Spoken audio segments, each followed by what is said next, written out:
एक कवि कुमार कवि के साथ में इस शाखा का अब बहुत मनोबल बढ़ाएगा और आगे मैं समझता हूँ पूरे प्रांत में नहीं राष्ट्र में भारत विकास परिषद को नई ऊंचाइयों पर लेके जाएंगे आप।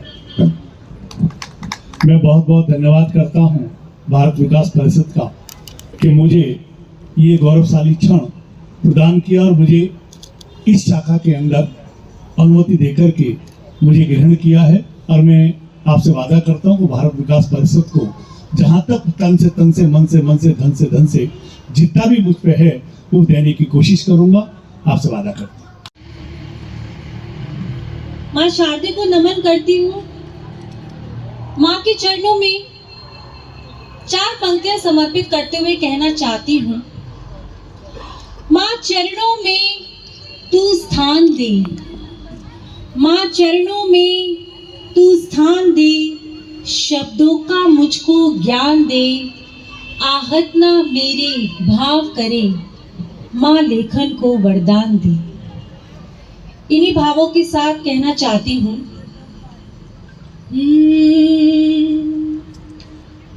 जिस कलम का तुझसे माँ श्रृंगार हो जाई, जिस कलम का तुझसे माँ श्रृंगार हो जाई, वीणा वादनी बेड़ा पारे हो जाए, जिस कलम का तुझसे माँ श्रृंगार हो जाए, वीणा वादनी पार हो जाए, विद्या ध्यान दान से ही पहचान हो जाए। बीच श्री मुकेश शर्मा जी हैं, ये इस किताब के प्रस्तावना है। तो इनको जब आप देखेंगे तो आपको लगेगा कि ये मंच कितना बड़ा है, ये किताब कितनी अच्छी है। और इस किताब में आगे की ओर अगर देखें तो उसके बाद जैसे ही बढ़ते हैं आपको उसे मिलता है विषय सूची, जो आपको ये बताता है कौन सा अध्याय कैसा है और कैसा होने वाला है। मैं आप सबों के सामने विषय सूची के तौर पर हूँ। तो ये पूरी किताब है। और बीच में आप सभी देख रहे हैं वहाँ संदीप शजर जी हैं और हमारे बीच में एक और नाम स्वदेश यादव जी। ये दोनों यहाँ के अध्याय हैं। अब जहाँ विशेष आप सबों की नज़र है वो उपाध्याय है,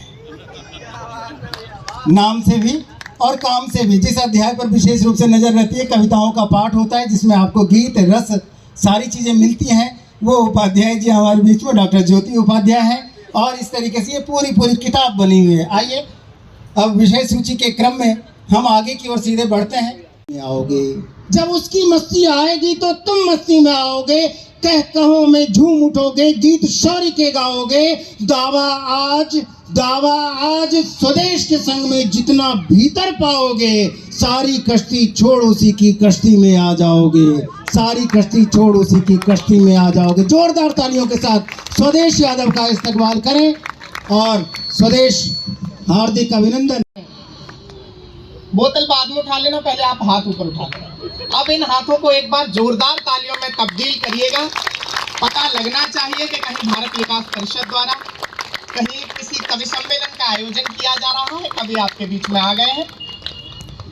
बहुत शानदार कार्यक्रम चल रहा है। बड़े भैया कुमार आदित्य जी बड़ा शानदार संचालन कर रहे हैं इस कार्यक्रम का। और इस कवि सम्मेलन की शुरुआत करने के लिए इस मंच का सबसे छोटा कलमकार मैं, और मुझे खड़ा किए हमारे बीच में MLC चुनकर आए। तो मैं भी एक मास्टर हूँ एक सरकारी स्कूल में, वो यहाँ बैठे होते तो और अच्छा लगता। थोड़ी अपनी पीड़ा आपके सामने रखूंगा, उसके बाद आपके मन तक पहुंचूंगा। भैया हुआ क्या, जब मेरा सिलेक्शन हो गया, मेरी नौकरी लग गई, मैं पहली बार जब अपने स्कूल में पहुंचा तो मैंने देखा स्कूल बड़ी खस्ता हालत सी हो रही है। तो मैंने थोड़ा बहुत रंगाई पुताई कराई, कुछ काम कराया स्कूल में, और फ्रंट गेट पे बिल्कुल सामने लिखवा दिया विद्या धनम सर्वधनम प्रधानम। अब भाई साहब जब ये लिखवा दिया तो घूमते घूमते गांव के प्रधान जी आ गए स्कूल में और उन्होंने बिल्कुल सामने लिखा हुआ देखा, विद्या धनम सर्वधनम प्रधानम। तो मेरे पास आए और बोले, मास्टर जी तुमने ये लिखवाई दिया या इसका मतलब भी तुम्हें पता है? अब मैंने कहा अगला स्टोर में बात कर रहा है, कुछ ना कुछ गड़बड़ जरूर है। मैंने कहा प्रधान जी मुझे तो नहीं पता, अगर आपको पता है आप ही इसका अर्थ बता दो। अब जो प्रधान जी ने अर्थ बताया कहीं आप लोगों तक पहुंच जाए तो अपने हाथों को खोलना। प्रधान जी ने कहा कि गुरुजी विद्या धनम सर्वधनम प्रधानम का अर्थ ये है कि विद्या के लिए आया हुआ सारा धन प्रधान जी का है। तो भाई साहब ऐसी स्थितियां हो जाती हैं हमारे साथ। लेकिन बाबूजी बात यही समाप्त नहीं होती। खाली हमारे गांव के प्रधान जी नहीं, बालक भी बड़े समझदार हैं। वो कुमार आदित्य भैया हैं, आप इन्हें हमेशा ही मिलते रहते हो इनसे। ये बड़े समझदार व्यक्ति हैं, लेकिन ये कभी कभी ऐसे अटपटे से सवाल पूछते हैं कि आप लोगों को भी समझ नहीं आता होगा। अब हुआ क्या, एक बार बदायूं में एक कवि सम्मेलन था। मेरी पोस्टिंग नरौरा में है, तो नरौरा होके ही रास्ता जाता है। मैं और भैया जा रहे थे, तो मेरे स्कूल का भी टाइम था। मैंने कहा भैया एक काम करते हैं, स्कूल में अटेंडेंस लगाते हुए चलते हैं। भैया ने कहा ठीक है कोई बात नहीं। हम स्कूल में चले गए, लेकिन भैया को अपनी समझदारी दिखानी थी।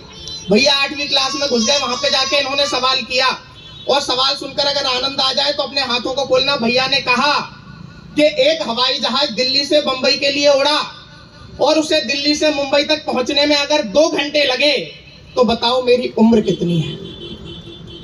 अब भाई साहब ये सवाल सुन के बच्चे क्या मास्टर भी घूम गए। लेकिन भाई साहब भैया ने फिर से रिपीट किया, बोले बताओ एक हवाई जहाज दिल्ली से मुंबई के लिए उड़ा और उसे दिल्ली से मुंबई तक पहुंचने में अगर 2 घंटे लगे तो बताओ मेरी उम्र कितनी है?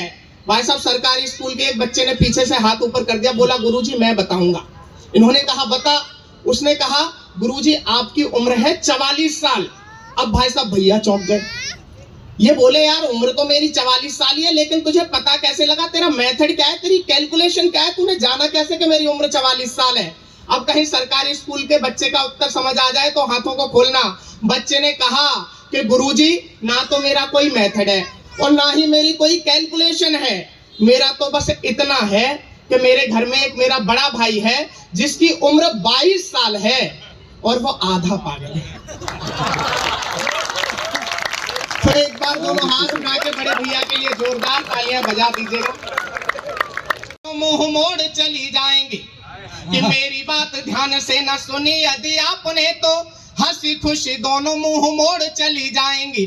और कितना भी रोकने का करिए प्रयास किंतु कसमों व वायदों को तोड़ चली जाएंगी। और पहले ही बता रहा हूँ बाद में ना कहिएगा कि पहले ही बता रहा हूँ बाद में ना कहिएगा। नाता किसी दूसरे से जोड़ चली जाएंगे। और कविता पे मेरी ना बजाई ताली आपने तो प्रेमिका व बीवी दोनों छोड़ चली जाएंगे। कविता पे मेरी ना बजाई ताली आपने तो बहुत अच्छे बहुत बहुत धन्यवाद। फ्लो में ऐसे लोग भी बजा गए जिनकी ना प्रेमिका है और ना ही पत्नी।